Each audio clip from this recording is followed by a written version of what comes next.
Hello everyone and welcome back to another one of my Wizard 101 videos. Today I'm going to be doing the June 2024 Extra Credits Reward prompt. And the prompt for this month, of course, it is Pride Month for June. And I have chosen to create a theme around the Unicorn Horde Pack. It comes out, I think, every June. The unofficial, official Pride Pack from King's Isle. I'm gonna open that to get my stitch, which is the other part of the objective is to create a stitch and explain why you chose those pieces and things of that nature. So without further ado, I am gonna go ahead and get into it. Start opening some packs. While I am opening packs, I'm recording this me talking audio after I filmed the video, so maybe out of sync a little bit, but I am going to be reading some facts about Pride Month and why we celebrate Pride. So to go ahead and dive in here, Pride Month, like I said, is every June. What happened was at the Stonewall Inn, which was a gay bar in New York City, which I have actually been to. It is in Manhattan. I was going to say it was in Brooklyn, but that's wrong. That's where I stayed. But in 1969, the Stonewall Inn was one of the most popular gay bars in New York City. Throughout the state, it was illegal to serve alcohol to a gay person until 1966. And in 1969, homosexuality was still considered a criminal offense. This led many gay establishments to open without liquor licenses, providing an open door for raids and police brutality. The Stonewall Inn was owned by the mafia and as long as they continued to make a profit, they cared very little about what happened to their clientele.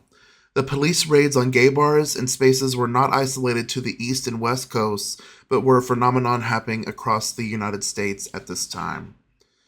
During the early morning hours, at about 1:15 to 1:20 a.m. on June 28, 1969, officers in plain clothes from the New York Police Department arrived at the Stonewall Inn.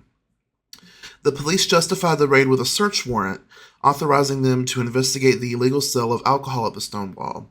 Led by Deputy Inspector Seymour Pine, the police entered the establishment and began to interrogate the patrons.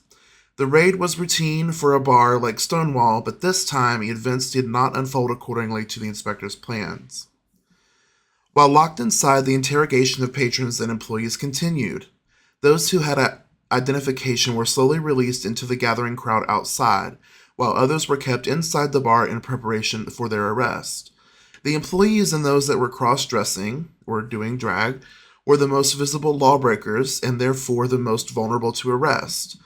Inspector Pine ordered all cross-dressers detained, and a few were able to escape the commotion.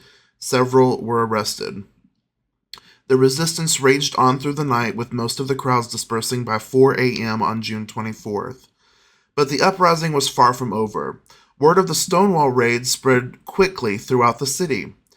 By that evening, Saturday, June 28th, thousands of protesters had gathered at the Stonewall and in the surrounding area. The protests continued into the next week, with another outbreak of intense fighting occurring on that following Wednesday. As Stonewall has become mythologized in history, important details have been obscured. For instance, many have decreed the erasure of lesbians, drag queens, queer youth, transgender, and gender nonconforming people, and their role in the uprising and the political organizing that led to the movement. These individuals and communities were an easy target for the police because in New York in 1969, individuals could not wear more than 3 items of clothing that did not match their assigned gender at birth. In fact, we know, according to newspapers and other first-hand accounts, that at least 2 drag queens were arrested at Stonewall. Considered to be one of the most accurate depictions of Stonewall, the article entitled "Queen Power" described the centrality of drag queens to the events of Stonewall. One can find further accounts of involvement of drag queens at Stonewall by reading Drag Magazine, the official organ of the Queens Liberation Front. Lee Brewster co-founded Drag Magazine and the Queens Liberation Front in 1970. which worked in tandem to overturn New York laws outlawing cross-dressing. So, with all of that said, that is a wonderfully written document that I found on the Library of Congress's website about the uprising of Stonewall in 1969. Basically, of course, with the gay bars, they usually have drag shows, especially in New York at the time. Drag was very, very much in the forefront. Queens such as RuPaul, Lady Bunny, more well-known queens. That's where they were living at the time. They were frequenting the Stonewall. But back then, in 1969, you did have to have at least one piece of clothing on that was assigned to your gender at birth. Otherwise, you would be considered in violation of the law and would be arrested. And pride is more important now than ever before because drag is not a crime, but in certain states that are passing right-wing laws against the LGBTQIA plus community, drag is now becoming a crime and a jailable offense. A few years back, Florida did pass the Can't Say Gay law, making it illegal to say gay in certain spaces and conditions. So really what stems from this resurgence of hate is Donald Trump. And he's really given people with opposing views and irrational views of the LGBTQIA plus community a platform they should have never had in the first place. But, like I said, pride is more important now than ever, and we will overcome this together. So this Pride Month, I'm sending a message to all of my subscribers, anyone who's made it this far into the video. If you feel different, if you feel like you weren't born in the right body, if you feel like you're being made fun of because of the way you talk or the way you act, just know you are loved by a large group of people who are ready to accept you into their open arms. It is never too late to discover who you are and never give up on yourself, because no matter what anyone tells you, you are worth it. With that being said, I do want to talk about the stitch that I put together.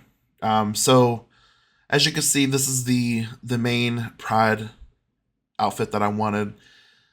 The rainbow unicorn gear, and the pack's been out for a few years, and I just never got it. So I finally was able to get all the pieces in the video today, as well as the matching pet and the temporary mount. I am going to get the permanent mount, but so that's going to be dealt with. But yeah, that's my stitch, and I chose these pieces, of course, because I'm gay, okay, so, and I love rainbows, and yeah, I mean, it's Pride Month, so I'm gonna let everyone know. I saw some people in the comments while I was filming this that said Happy Pride Month. And we started talking, and after I shot this and everything, yeah, I made a couple friends. So that goes to show you, anywhere you go in life, no matter how different you are or think that you may be, you'll always find a community somewhere. So never give up. Never give up. There are helplines out there. The Trevor Project, if you're feeling down about your homosexuality or any kind of gender dysphoria, anything like that, reach out to the Trevor Project. There's resources out there for everyone.